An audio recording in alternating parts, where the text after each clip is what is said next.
사람의 위기는 하나님의 기회입니다. 위기가 클수록 구원하시는 하나님의 영광은 더 크게 빛을 발합니다. 애굽의 바로 왕이 더 강팍해졌잖아요.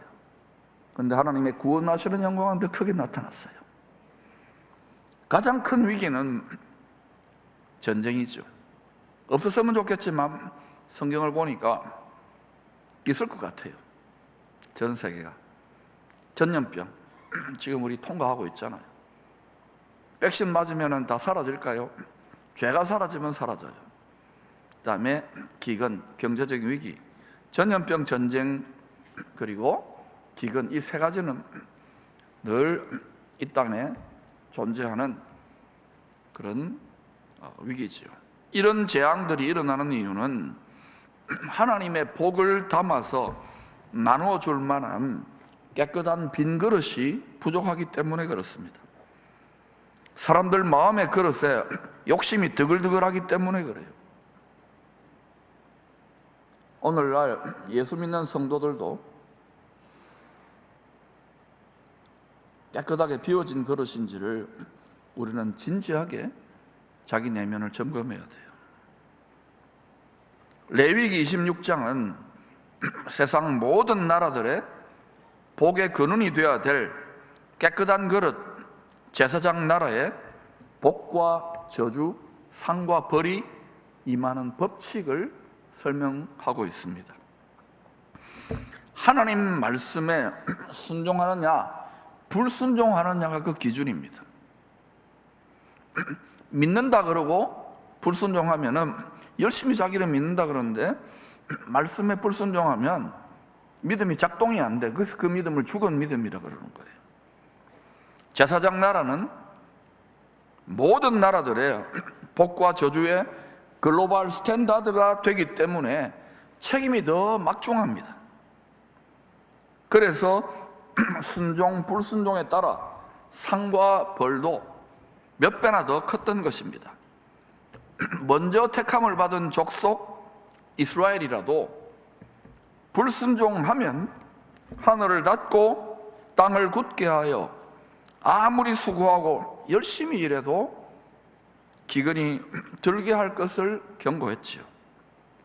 레위기서 26장 18절에서 20절입니다. 또 만일 너희가 그렇게까지 되어도 전쟁이 일어나고 전염병 생기고 큰 기근이 닥쳤는데도 내게 청종하지 아니하면 너희의 죄로 말미암아 내가 너희를 7배나 더 징벌하리라. 책임이 더 막중하기 때문에 그래요. 내가 너희의 세력으로 말미암은 교만을 꺾고 너희의 하늘을 철과 같게 하며 너희 땅을 녹과 같게 하리니 너희의 수고가 헛될지라. 땅은 그 산물을 내지 아니하고 땅의 나무는 그 열매를 맺지 아니하리라. 우리식으로 말하면 비즈니스가 안 된다는 거예요. 경기가 안 좋아진다는 거예요. 그런데 이 법이 예수 안에서 나중에 택함을 받게 된 족속인 우리들에게도 그대로 적용됩니다.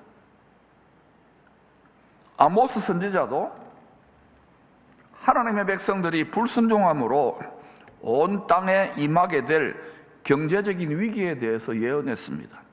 아모스 8장 11절 같이 읽어보십시다. 시작. 주 여호와의 말씀이니라. 보라, 날이 이를지라 내가 기근을 땅에 보내리니 양식이 없어 주림이 아니며 물이 없어 가람이 아니요 여호와의 말씀을 듣지 못한 기갈이라. 앞으로요, 참된 구원의 복음의 말씀을 간직하지 못하기 때문에, 듣지 못하기 때문에 이 세상에 큰 경제적인 위기를 겪게 됩니다. 기근을 보내는 거예요. 경제적 위기에 대한 진단과 대책이 완전히 다릅니다. 세상의 초등학문은 경영, 경제, 정치 논리를 풀잖아요. 고차원적인 새 창조 해가시는 하나님의 법은요, 경제를 경제로 푸는 게 아니에요. 말씀으로 풀어야 돼요. 이것을 믿는 것이 크리스찬입니다. 믿음은 뭐냐? 경제와 관련해서 말하면은요, 돈을 이기는 능력입니다. 아멘? 돈 하나님 아닙니다. 만능을 역할을 하지만 전능은 아니에요. 여기 속으면은 믿음 안 자랍니다. 1만 가지 변명을 하게 되는 거예요. 용기를 내시기를 축원합니다.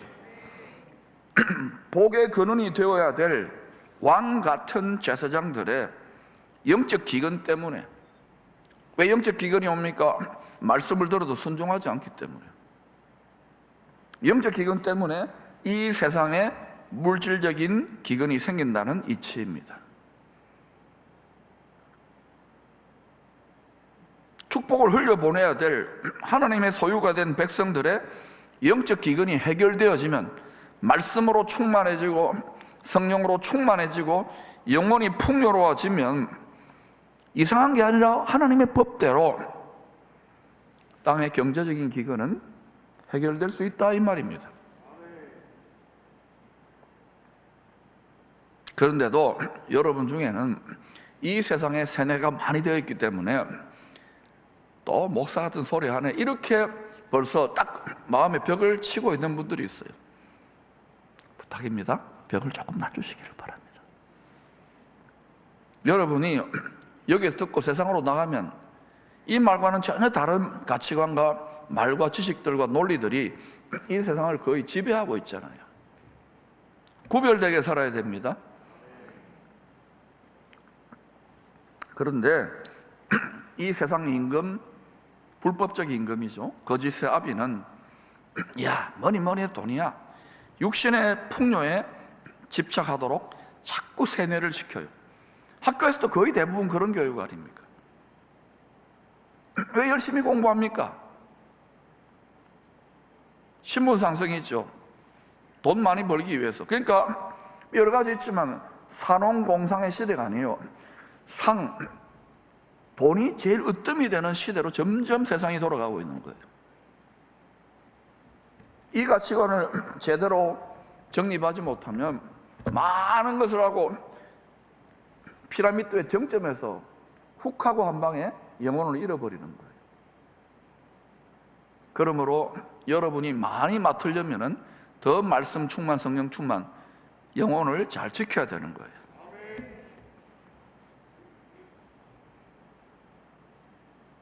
돈을 주인으로 섬기며 종처럼 따라다니라고 이 세상 임금은 계속해서 유혹합니다. 믿음의 가장 큰 도전이 일만하게 근원이 돈과 하나님을 겸하여 섬길 수 이게 신이거든요. 만몬 신.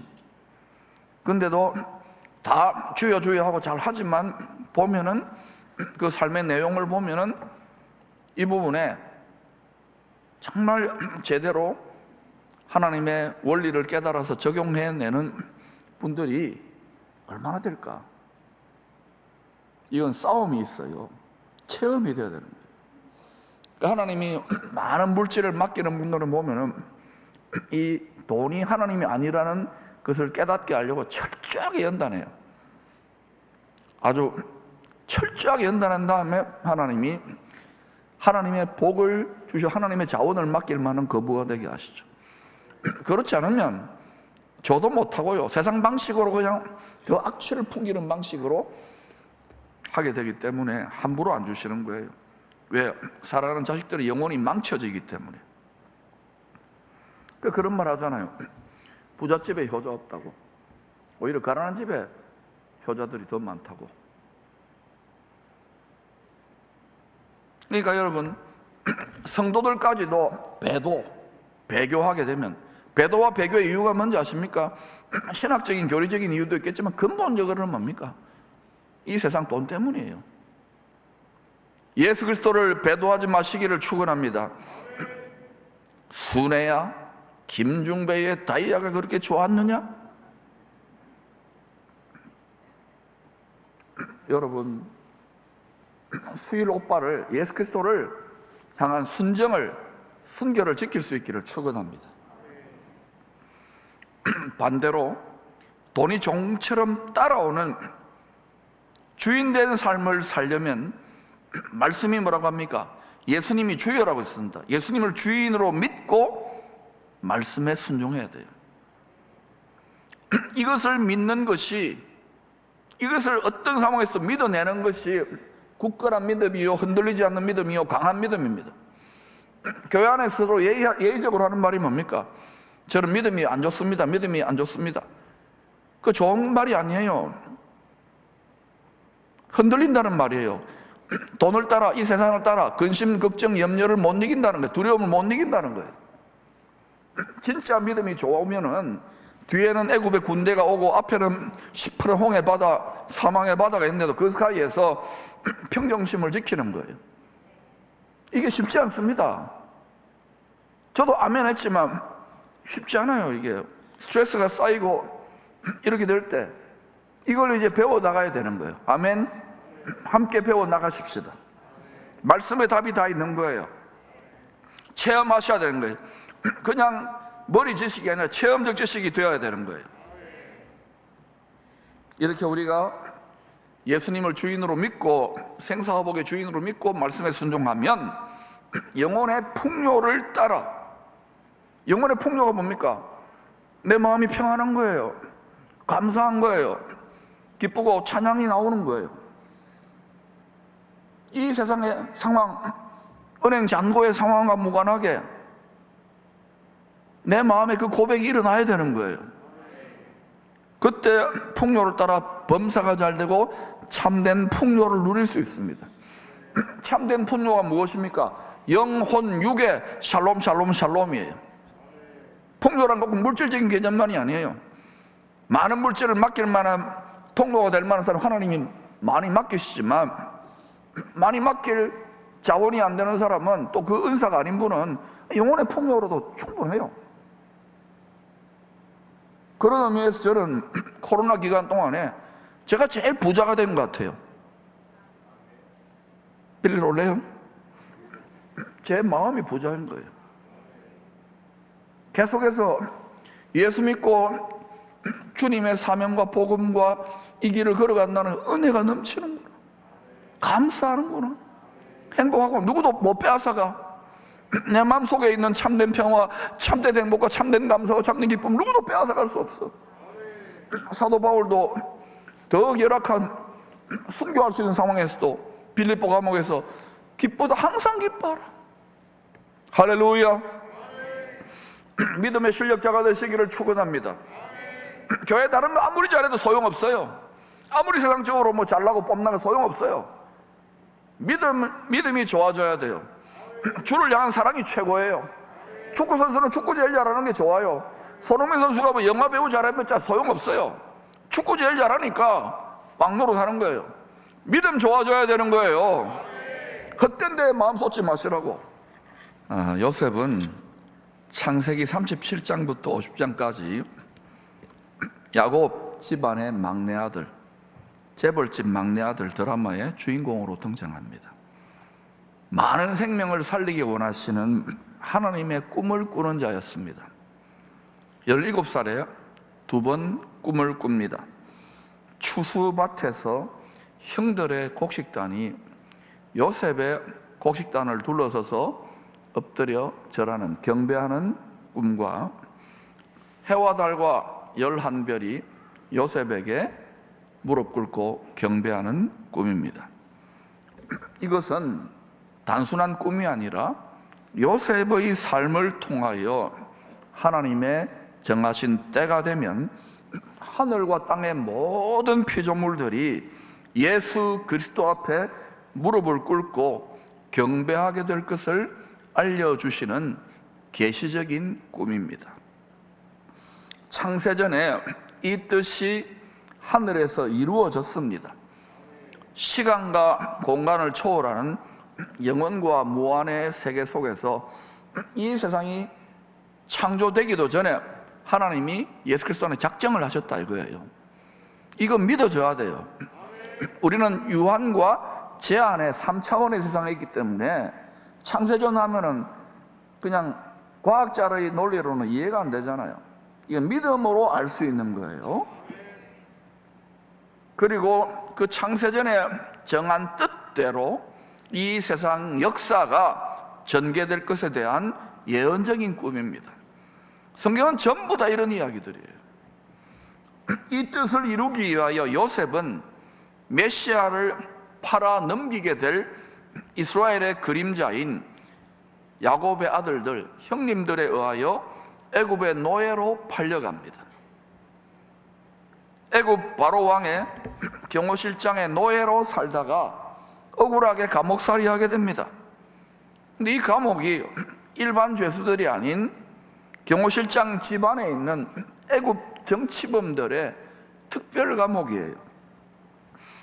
이 감옥 대학원에서 죄수들 중에서도 범털 죄수들의 고급 정보를 귀동냥하면서 세상 정치와 경제에 대해서 눈을 떴으리라고 봅니다. 그러던 중에 바로의 두 장관이었던 정치범들의 꿈 해석을 해줘요. 하나님께서 요셉을 통하여 주신 꿈 해석대로 술 맡은 관원장은 사흘 후에 직위를 회복합니다. 그러나 떡 굽는 관원장은 그 꿈 해석대로 사흘 후에 나무에 달려 처형을 당합니다. 여러분, 이 모습은요, 장차 온 세상이 대추수를 위한 타작마당같이 될 때에 바로 만왕의 왕이신 하나님 앞에서 그 뜻을 받들어야 될 열방의 군왕들과 관원들의 두 가지 모습이에요. 또한 하나님의 뜻을 받들 왕 같은 제사장 된 성도들의 두 모습이 될 수도 있는 것입니다. 하나님이 죽임당한 어린 양 예수님이 온 세상 하늘과 땅의 모든 것을 여전히 지금도 다스리고 있다는 것이 천국 복음입니다. 그리고 우리는 하늘과 땅이 하나 된 그 나라에서 영원한 생명의 복락을 누리며 세세토록 다스리게 될 것입니다. 이 믿음을 빼앗기 위해서 이 세상의 불법적인 임금은 모든 수단 방법을 다 가리지 않고 총동원을 할 것입니다. 굳게 붙드시기를 축원합니다. 말씀 위에 굳게 서야 되는 거예요. 2년 뒤에 요셉이 30살이 되었을 때에 바로의 꿈 해석을 위하여 세계 최강대국의 만왕의 왕이지요. 그 왕 앞에 서게 됩니다. 아름답고 살진 7 암소와 흉하고 파리한 7 암소, 무성하고 충실한 7가지와 7 이삭과 가늘고 마른 7 이삭에 대한 꿈입니다. 7이라는 것은 하나님의 완전수예요. 쉐미타 사이클이 이렇게 사이클이 돌아간 하나님이 이 세상을 구원하고 새롭게 창조하시는 사이클이 7월 중심으로 돌아가요. 성경을 연구해 보면 그걸 쉐미타 사이클이라고 그래요. 전능하신 하나님 아버지께서 성자 예수 그리스도 안에서 온 세상, 특별히 경제 문제도요, 다 주관하고 계신다는 의미입니다. 믿습니까? 우리는 뭐 역사의 주관자 되시는 입만 그렇게 이야기해서는 안 돼요. 실제로 모든 전쟁과 기근과 경제와 모든 것, 참새 한 마리도 그저 떨어지지 않습니다. 이것을 믿는 것이 신앙인이에요. 할렐루야.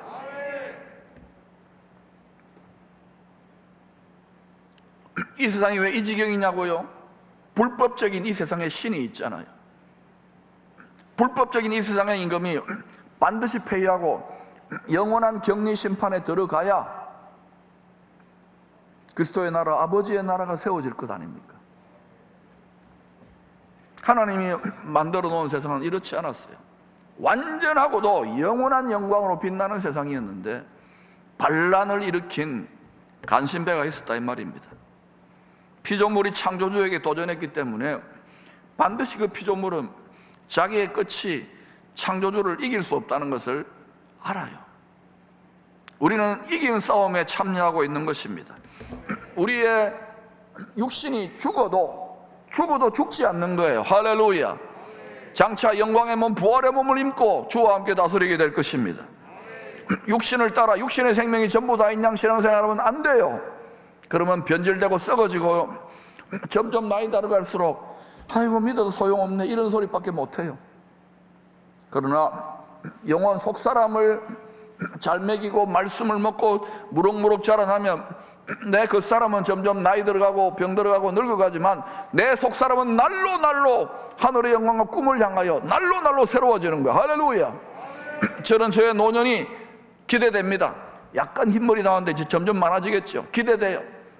내 속사람은 더 새로울 것이니까. 할렐루야. 여러분도 우리 함께 인생의 노년기가 다가올수록 우리 영혼은 속사람은 황금기를 추구하는 복된 인생의 주인공들이 되시기를 축원합니다. 이 세상은 메시아를 통하여 많은 생명을 구원하시려는 뜻을 이루기 위하여 풍년과 흉년이 때를 따라 계속 교차될 것입니다. 마지막에는 경제 번영이 경제 위기에 삼켜지게 될 것입니다. 그리고 그 큰 혼란 뒤에 다시금 주님이 오셔서 다스리는 그 나라의 번영이 또 시작될 거예요. 그러니까 여러분 텔레비에 나오듯이 세상 끝났다, 핵폭탄 다 망한다, 지구가 쪼개진다, 그런 거 없어요. 여러분, 하나님이 딱 붙잡고 있는 거예요. 하나님이 누가 하나님의 알곡으로 나의 형상을 회복한 말씀대로 순종하는 알곡들인지를 가려내시기 위한, 그리고 원수를 격리 심판하기 위한 하나님의 뜻 가운데 전개되는 일이에요. 주관자시기 때문에 그래요. 요한계시록 13장에서 18장은 이 세상 경제 시스템이 장차 어떤 식으로 작동될 것인지 미리 보여주고 있습니다. 이 세상은요, 자본주의나 공산주의 시스템이 아닙니다. 전체주의 경제 시스템으로, 결국은 어때요? 전체주의 경제 시스템으로 하나님이 한꺼번에 다 묶어서 처리하실 거예요. 성경이 환하게 계시하고 있잖아요. 그리고 또 그런 방향으로 지금 야금야금 전개되고 있는 것을 통찰할 수 있기를 축원합니다.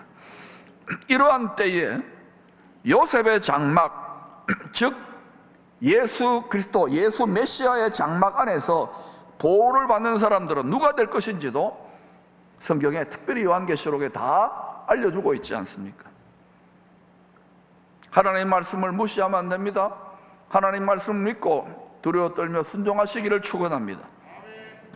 창세기 47장 20절부터 26절은 흉년이 더 심해지자 제사장들을 제외한 애굽 모든 사람들이 토지와 몸을 팔아가지고요, 바로의 소유가 되는 것을 보여줍니다. 즉 먹고 사는 문제로 세상 사람들이 세상 임금의 노예될 것을 알려주고 있는 것입니다. 뭐 그런 일이 일어날까? 우리는 지금 너무 등 따시고 편안하고 배부른 시대를 살아가기 때문에 전혀 그런 거 생각도 안 할 거예요. 그러나 성경대로 역사는 전개될 것입니다. 지금 평안하고 안전할 때 준비해야 되는 것입니다. 이 사건의 확대 버전이 경제적 매매를 통제하는 표를 통하여 사람들을 자기 소유로 삼으려고 하는 원수의 괴계가 지금 서서히 준비되고 있잖아요. 결국은 경제 위기를 통하여 하나님의 소유가 된 백성들까지도 자기 소유로 삼으려고 하는 세상 임금의 올무가 예비되고 있어요. 이 올무를 어떻게 벗어날 수 있는가? 새 사냥꾼의 올무를 어떻게 벗어날 수 있는가? 여러분, 이 올무를 벗어날 수 있도록 하나님께서 큰 기쁨의 좋은 소식, 복된 소식, 굿뉴스를 우리를 위해 예비해 놓으신 것입니다. 그 세 가지로 요약해 보겠습니다. 첫 번째, 곳간 창고 열쇠를 쥐고 있는 요셉에게 야곱의 가족들과 세상 사람들이 나아갈 수밖에 없는 상황, 경제 위기를 허락하신 뜻을 이해해야 하는 거예요. 우리는 아이고야 세상에 왜 이렇노, 이렇게 가면 안 돼요. 성경을 알아야 되는 거예요. 즉 다윗의 열쇠를 가지신, 열면 닫을 사람이 없고 닫으면 열 사람이 없는 주권자 되시는 주 예수 메시아께 나아가 많은 생명들이 구원을 받도록 하기 위하여 이 상황이 예비되어지는 거예요. 할렐루야. 그리고 그렇게 해서 그레이티스트 리셋이 일어나고 난 다음에 다시금 예수 그리스도가 왕노릇하는 나라의 번영이 시작될 것입니다. 두 번째로 7년 흉년 2년째에 이방인 애굽 치리자로 살았던 요셉은 자신을 팔아 넘긴 형들에게 자기 정체를 밝히게 됩니다. 즉 온 세상 경제 위기가 점점 커져갈 때 이스라엘이 예수가 메시아구나, 메시아 예수 안에서 화목하게 되는 일이 일어나게 될 것입니다. 즉 구원받는 일이 일어난다는 거예요. 그리고 지금은 예수 믿는 특별히 크리스찬들과 유대교 사람들은 이 앙숙이 되어 있어요. 그냥 예수하면 이를 갑니다. 왜냐하면 지난 2000년 특별히 서구 교회가 유대인들을 힘들게 하고 핍박하는데 앞장섰던 것이 크리스찬이 서구 교회였습니다. 예수적인 사람들이 되거죠. 역사를 보면 그래요. 그런데 이제 어떤 일이 일어나냐?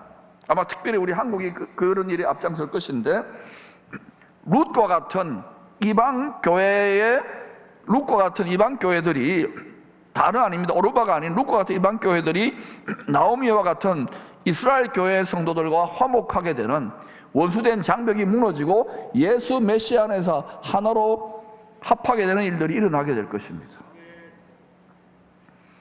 지금은 조금씩 그런 상황들을 감독께서 연출해 가고 계시죠. 세 번째, 배부름과 배고픔, 풍부와 궁핍에도 처할 줄 아는 일체의 비결을 배워야 됩니다. 바울은 일체의 비결을 배웠기 때문에 이 상황에 춤추지 아니하고 주가 오르듯이 왔다리 갔다리 하지 아니하고 항상 기뻐했어요. 범사에 감사했어요. 쉬지 않고 기도했어요. 할렐루야. 쉬지 않고 기도하지 않고 쉬지 않고 말씀 보지 않고 어떻게 항상 감사할 수 있고 어떻게 항상 범사에 기뻐할 수 있어요? 감사할 수 있어요. 그러니까 여러분, 우리 믿음의 내공이 다 뽀록 나는 거예요. 좀 힘들고 어려운 도전이 크면 클수록 사명이 많고 연단이 많고 더 주님의 형상을 많이 맡아서 많이 다스려야 될 사람들은 더 연단이 더 커요. 지도자들은 더 크단 말입니다. 그런데도 지도자로 부름받았는데도 불구하고 그 사명을 제대로 감당하지 못하고 계속 불순종하면 하나님이 징계도 안 합니다. 던져놓는 거예요. 네 마음대로 살아라. 여러분, 무서운 겁니다. 여러분 중에 이런 분들 있을 거예요. 목사님, 저는 조금만 딴 생각하고 조금만 딴짓하면 탁탁 이런저런 일들이 생깁니다. 끔찍하게 사랑하는 거예요. 아버지 자식이기 때문에. 나무 자식은요, 네 맘대로 하든지 던져놓는 거예요. 그러므로 여러분, 다시금 나와 아버지의 관계를 재정립하는 효자 될 수 있기를 축복합니다. 우리가 피곤하고 곤비하여 넘어지며 쓰러질 때에 하늘 지성소 은혜의 보좌에 계시는 주님을 바라봄으로, 여호와를 앙망하는 거예요. 주님을 바라봄으로 독수리가 날개치며 올라간 같은 새 힘을 얻는 신령한 노하우를 배워야 되는 것입니다. 아까 그 우리 박태진 집사님 가정에 아주 그냥 인생을 포기할 듯이 4, 5년 전에 그랬잖아요. 근데 기도하면 절박하니까 더 열심히 주님을 전심으로 찾으니까 온 가족이, 그리고 지금 이렇게 불황기인데도 더 잘 되잖아요. 영혼의 풍요가 있잖아요. 그런데 이전에 열심히 되었던 분들은 물질적인 풍요에 만족해가지고 나는 괜찮아, 나는 부자야, 나는 뭐 부족한 게 없어. 과연 그럴까요? 라오디게아 교인들 향해 주님이 뭐라고 했나요? 네 가련한 것과 네 속사람이 공고한 것과 네 불쌍한 것과 네 비참한 것을 네가 알라 그랬어요. 사랑하는 여러분, 불꽃 같은 주님의 눈으로 우리의 내면을 감찰해야 되는 거예요. 겉사람이 아니면 사람들은 다 겉사람, 우리는 다 그걸 어느 정도 갖춰야 되겠지만 주님은 우리 속에 있는 중심이, 그 중심의 재단 위에 누가 올라가 있는지를 보는 거예요. 주 예수 그리스도 외에는, 말씀 외에는 다른 것들 올라오면 안 돼요.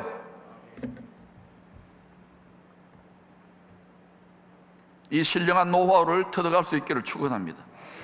겉사람은 비록 고달픈 광야를 살고 있습니다. 고생하는 거예요, 인생은. 그러나 우리의 속사람은 큰 독수리 날개를 받아서 독수리 둥지, 바로 하늘의 보좌까지 높이 날아 올라가서 때를 따라 도우시는 은혜를 받는 이 체험이 계속 쌓여가야 되는 거예요. 사방으로 쌓임 당하고 안 될 것 같은데 되는 거야. 성경은 전부 다 그 역사입니다. 교회 역사도 전부 다 그 역사입니다. 참된 경건의 능력이 회복될지어다. 주님께서 요셉의 입을 빌려서 지금 이 고달픈 시대를 살아가는 우리들에게 주시는 복된 말씀, 약속의 말씀을 믿음으로 굳게 붙들기를 축원합니다. 10절 11절 말씀, 우리에게 주시는 복음의 말씀으로 두 번 읽겠습니다. 시작. 아버지의 아들들과 아버지의 손자들과 아버지의 양과 소와 모든 소유가 고센 땅에 머물며 나와 가깝게 하소서. 흉년이 아직 5해가 있으니 내가 거기서 아버지를 복양하리이다. 아버지와 아버지의 가족과 아버지께 속한 모든 사람에게 부족함이 없도록 하겠나이다 하더라고 전하소서. 아버지의 아들들과 아버지의 손자들과 아버지의 양과 소와 모든 소유가 고센 땅에 머물며, 이 고센 땅이란 것은 어디겠어요? 바로 요셉이 지금 예수님 역할이잖아요. 고센 땅이란 것은 결국은 뭡니까? 예수 그리스도 안에 머무는 것을 말해요. 또 이 세상의 수많은 기관 중에 어디가 예수 그리스도 안에 머물라고 주야장창 외치는 데가 어딥니까? 교회 아닙니까? 교회 안에 머무시기를 축원합니다. 자녀들과 함께 세상에 가서 돈 쓸 일 많고 쓸데없는 구경 너무 많이 하지 마세요. 교회 와서 커피 마시고, 교회 잘 지어 놓았잖아요. 여기서 일하고 즐겁게 자녀들하고 같이 뛰고 놀고 그렇게 지내시기를 축원합니다.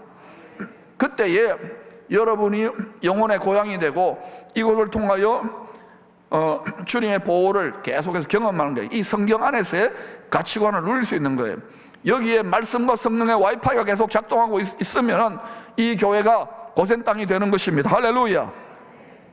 그리고 흉년이 아직 5해가 있는데도 거기서 뭐라고 합니까? 아버지뿐만 아니라 모든 하나님의 백성들을 모든 사람에게 부족함이 없도록 하겠나이다. 부족함이 없도록 하겠나이다. 우리가 진실로 하나님을 믿는다면 양으로 생명을 얻게 하고 더 풍성하게 하시는 것이 하나님의 뜻이에요. 왜 우리가 공고와 비천과 가련함에 처하느냐? 믿지 않기 때문에 그래요.